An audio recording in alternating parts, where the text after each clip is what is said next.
Alternatīvā degviela. Aizvien vairāk šis jēdziens termins ienāks gan autobraucēju, gan arī lauksaimnieku ikdienā. Vai tas ir labi vai slikti? Noteikti labi, tāpēc, ka Latvijā arī paši varam ražot savu degvielu un izmantot šo savos transporta līdzekļos, lauksaimniecības tehnikā. Līdz ar to valstī kļūstot energoneatkarīgākai. Kas tad ir alternatīvā degviela? Eiropas Savienības regula saka, ka tā ir degviela, kura kaut daļai aizvieto fosilo degvielu, rosina dekarbonizāciju, kā arī uzlabo ekoloģiskos raksturlielumus.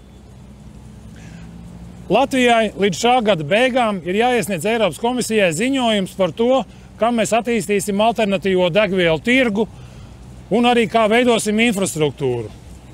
Agratops pētīja, kāpēc alternatīvās degvielas nozara Latvijā attīstās tomēr ļoti bikli, lēni. Devāmies lēni salīdzinājumā ar citām Eiropas Savienības dalībvalstīm. Devāmies uz Latvijas Biozinātņu un tehnoloģiju institūtu, kā arī pie degvielas tirgotāja, kas nākamajā gadā kļūs jau par alternatīvās degvielas ražotāju, CIA viršajā. Mēs atrodamies Latvijas Biozinātņu un tehnoloģiju universitātes alternatīvo degvielu zinātniskajā laboratorijā. Un šī laboratorija nenodarbojas alternatīvo degvielu ražošanu, bet mēs vairāk nodarbojamies ar šo alternatīvo degvielu vērtēšanu, izmērīšanu, salīdzinājumu ar klasiskajām degvielām, dīzeļdegvielu un benzīnu. Un pamatā mūsu tās galvenās darba vietas ir veltnes stends, uz kuru mēs tad liekam mobilo tehniku, šajā gadījumā, piemēram, automašīnu, kuru tad darbinam gan ar dīzeļdegvielu, gan ar alternatīvo degvielu. Un tad mums ir iespēja šajā gadījumā diezgan precīzi samērīt un salīdzināt gan degvielas patēriņu, kā mainās degvielas patēriņš ar alternatīvo degvielu, gan izplūdes gāzes, gan veiktspēju mašīnas.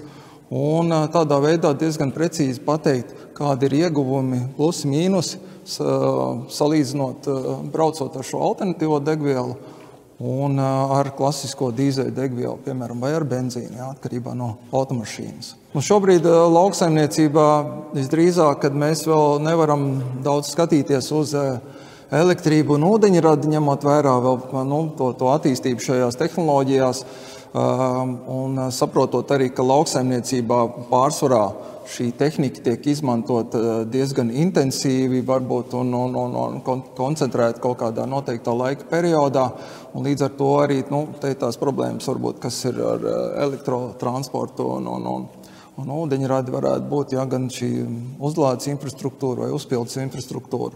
Un līdz ar to tajā lauksaimniecībā tomēr šobrīd īstermiņā gan mēs varam skatīties gan šķidrajām degvielām, gan arī uz gāzes degvielu. Tas ir atkarīgs, protams, atkal no šīs degvielas pieejamības, un es pieļauju, ka uzņēmumiem, kuriem ir pieejami biogāzes resursi un metāns, tad līdz ar to viņiem ir iespējams, ka izdevīgāk savu autoparku pārkārtot uz šo biogāzi vai biometānu, un savukārt, varbūt, kuriem nav, tad man drīzāk varētu būt šīs šķidrās biodegvielas, kas ir šis, varbūt arī izmantojams ir klasiskais, ja viņš ir pieejams klasiskais biodīzels, kas ir apšaļas metilēsters. Bet, tā kā ņemot vērā, ka Eiropas Savienība varbūt neatbalsta perspektīvā šo degvielu, tad šajā gadījumā būtu arī kā alternatīva hidrogenētā auga eļļa, kur mums ir pieejama, vismaz zināms, ir Nests kompānija piedāvā šo prodīzeli, kas ir maisījums ar hidrogenēto auga eļļu, gan arī tīro hidrogenēto auga eļļu Neste Maija. Un, tās varētu būt tās alternatīvas, kas varētu būt reāli lauksaimniekiem šobrīd, bet jāizvērtē ļoti, es gribētu uzsvērt, ka jāizvērtē ļoti ir tie apstākļi un tā tehnikas izmantošana, jo no tās ir atkarīgs, cik lielā mērā mēs varam varbūt šo tehnoloģiju izmantot. Automašīnai degvielas patēriņu pieslēdzam Tagad viņš nav pieslēgts, atteicam kapatam, pieslēdzamies pie degvielas sistēmas, lai mēs varam precīzi nomērīt, cik daudz degvielas automašīna patērē. Tad, kad viņi brauc. Jo tad, kad uz stendi ir, tad viņi brauc dažādos režīmos. Mēs esam pieslēgušies ar degvielas patēriņu mērītāju, un mēs varam izmērīt precīzi, cik degvielas, piemēram, pie 50 km/h konstanti braucot, cik pie 90 km/h viņš tērē degvielu, jā, un pie dažādiem arī braukšanas cikliem, jā, cik viņš konkrētā standarta ciklā patērē kopumā šo degvielu. Līdz ar to noteikti aprēķināt arī tos siltumnīcas gāzes emisijas, jā, kas ir CO2 izmešas, mēs arī no tā arī izjūt varam diezgan precīzi noteikt un izmērīt. Un tāpat mēs slēdzam klāt arī, varbūt, kas šeit nav, tālāk otrajā telpā ir pa vadiem, mēs pieslēdzam arī pie izplūtēji, izplūdes gāzes, jā, devēju, un mēs mēram arī tās izplūdes komponentes. Faktiski līdz 25 komponentiem mēs varam nomērīt. Dotajā brīdī uzņēmums Virši ir uzsācis darbu pie biometāna rūpnīcas izveides.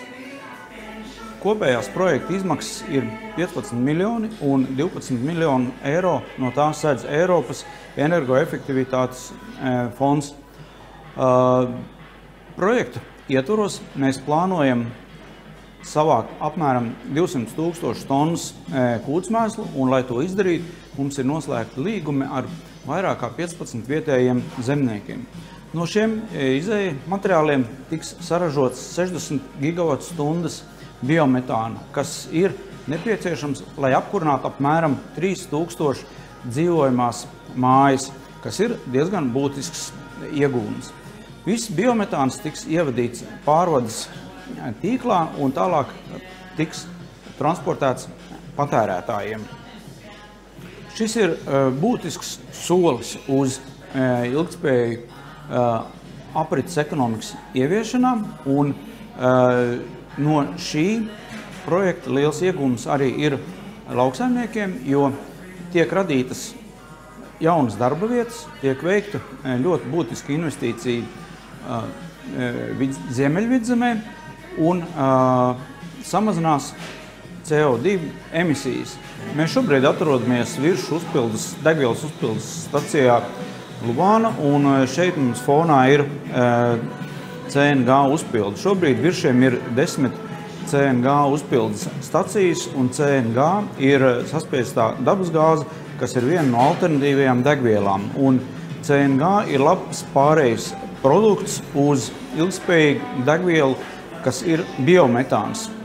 Biometānu ražo no biogāzes, ko iegūst no pārtikas un lauksaimniecības atkritumiem. Eiropā biometāna ražošana ir plaši izplatīta, un CNG un arī biometāns tiek atbilstoši plaši izmantots. Igaunijā, kas ir mūsu tuvākais kaimiņš, ir vairākas biometāna stacijas, un arī Latvijā šobrīd ir vairākas biometāna stacijas. Virši ir uzsācis ļoti drošu projektu būvēt biogāzes staciju, kurā pēc tam biogāze tiks attīrīta līdz biometāna kvalitātei un tiks savākta arī ogļskābā gāze. Jo CO2, kas rodās no šiem atkritumiem, tiks savākts un izmantots atkārtoti. Diemžēl Latvijas likumdošana šobrīd nav sakārtota tik tālu, kā mēs to gribētu. Transporta enerģētikas likums joprojām ir Saeimā uz izskatīšanu, bet mūsu pozīcija ir tāda, ka šis likums būtu jāapstiprina, lai mēs varētu, kā valsts, mēs varētu virzīties uz mazākām oglekļa emisijām. Jo pretējā gadījumā, ja mēs to šobrīd nedarīsim, mēs varam nonākt 30. gadā pie Eiropas sankcijām, jo mēs neievērosim Eiropas direktīvas. Šobrīd noslēgtie līgumi nodrošina, ka viss biometāns nonāks ārzemēs.